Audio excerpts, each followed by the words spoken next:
Do you have a custom mechanical keyboard but the typing experience is stiff and hard? But you want a nice flexy experience that makes you feel like you're typing on a cloud like this? So for this video, I'm going to be using the KBD67 Lite. However, stock, it has a pretty stiff typing experience. Now let's open this board up and take off all the keycaps and switches. So as you can see here, I've got my KBD67 Lite with a polycarbonate plate.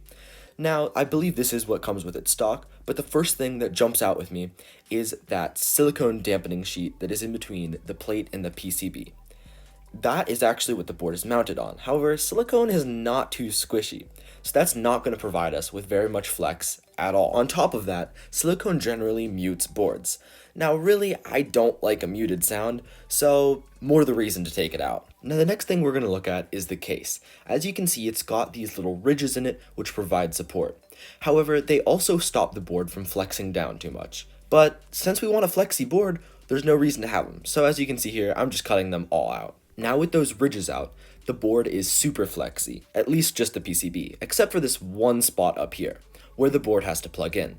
So what I'm going to do is actually file it down with this tool and make sure that it has a little bit more room to wiggle. So as you can see now, we made that hole slightly bigger, so where the board plugs in, it will have more room to flex. So now what I'm doing is just putting a little bit of foam around the corners of each edge of the board so that we can just give the board a little bit of a test.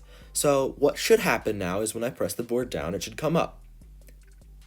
Yup, that's happening, which seems really good. Let's try putting the plate on and seeing if the same thing happens. So we put the board back together with the plate. Don't mind those two switches missing there. And we put the board back together and give it a little test.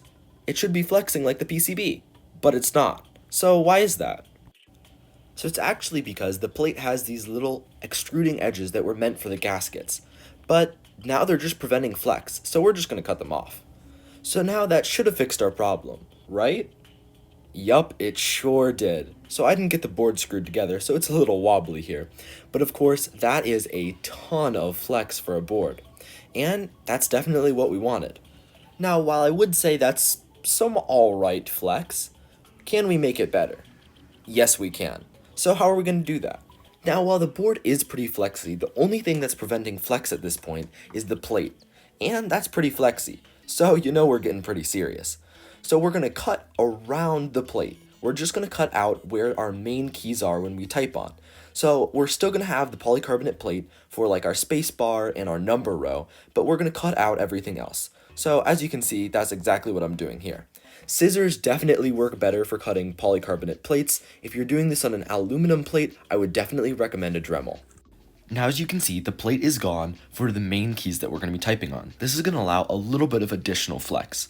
Really, the only thing that was preventing flex at this point were those little beads that were under the plate, meant to screw it in. So now that those are gone where we're mainly typing, we're going to have a lot more flex. Alright guys, now it is time for the fun part where we just put on the switches and keycaps. So for this board, I'm going to be using some Gateron Oil Kings that I lubed and filmed. And I also threw some progressive springs in there because I find the normal ones that come with the Oil Kings just too heavy. Alright guys, with the switches in, you can now see that this is going to be a very flexible keyboard. However, there is just a little bit of scraping that is happening between the plate and the case.